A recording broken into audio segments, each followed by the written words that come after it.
एक 9 साल की बच्ची अनामिका पुणे में अपने माँ बाप के साथ रहती थी।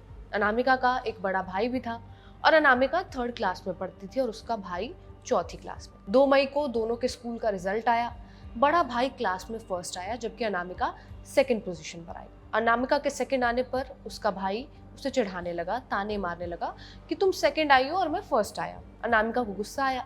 अनामिका ने गुस्से में आकर अपनी मार्कशीट बदल दी, खुद का रैंक पहला दिखा दिया और भाई का दूसरा रैंक दिखा दिया। जब अनामिका के पिता शांताराम चरण को ये बात पता चली तो उसका गुस्सा इतना बढ़ गया कि उसने कथित तौर पर लकड़ी काटने वाली मशीन से अनामिका का गला काट दिया। फिर सबूत मिटाने के लिए बेटी की लाश को साड़ी से लिपटाकर पूरे घर को जला दिया।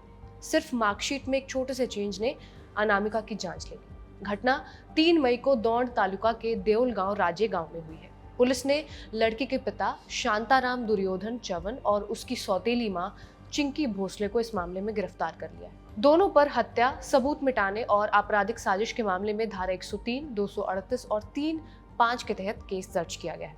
इंडिया टुडे की रिपोर्ट के मुताबिक अनामिका शांताराम की पहली शादी से हुई बेटी थी जबकि संस्कार उसका सौतेला भाई है। शांताराम एक दिहाड़ी मजदूर है।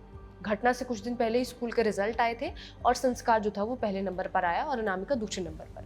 परिवार वाले रैंकिंग को लेकर अनामिका का मजाक उड़ा रहे थे और उसे ताने मार रहे थे और जब अनामिका ने मार्कशीट बदली तो उसके पिता ने कथित तौर पर उसे मारकर जला दिया। आग लगने के बाद शांताराम ने लोगों के सामने नाटक किया। वो ये कह रहा था कि आग अचानक लग गई है और उसकी बेटी घर के अंदर फंस गई है और उसकी मदद की जाए, लेकिन उसकी ये बात ज्यादा देर तक नहीं चली। पुलिस को जानकारी मिली तो पुलिस मौके पर पहुंची। घटनास्थल पर पहुंचने पर यह देखकर पुलिस को शक हुआ कि ये आग एक्सीडेंट नहीं थी। असल में इस आदमी ने कथित तौर पर अपनी बेटी की हत्या की और सबूत मिटाने के लिए घर में आग लगा दी। पुलिस ने घर के जल चुके मलबे से अनामिका का आधा जला हुआ शव बरामद किया। शव को पुणे के सासू जनरल अस्पताल भेज दिया गया है जहां डीएनए टेस्टिंग के जरिए उसकी पक्की पहचान की जा रही है। दोनों आरोपियों को अब हिरासत में लिया गया है और आगे की जांच चल रही है। पुलिस ने सौतेली मां चिंकी पर भी केस दर्ज किया है क्योंकि उसने अपराध के बारे में अधिकारियों को सूचना नहीं दी। दोनों को दौंड पुलिस स्टेशन में हिरासत में रखा गया है। इसी तरह पुणे के एक गांव में करीब 1 हफ्ते पहले 4 साल की बच्ची के साथ कथित तौर पर दुष्कर्म और हत्या की घटना सामने आई थी, जिसके बाद इलाके में भारी विरोध प्रदर्शन हुआ था।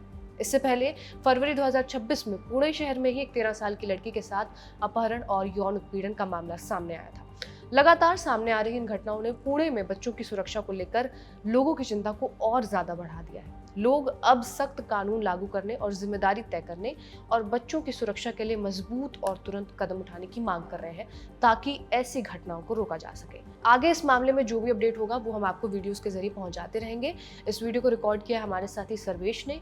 मेरा नाम है रिया, आप देखते रहिए खबरगांव। धन्यवाद।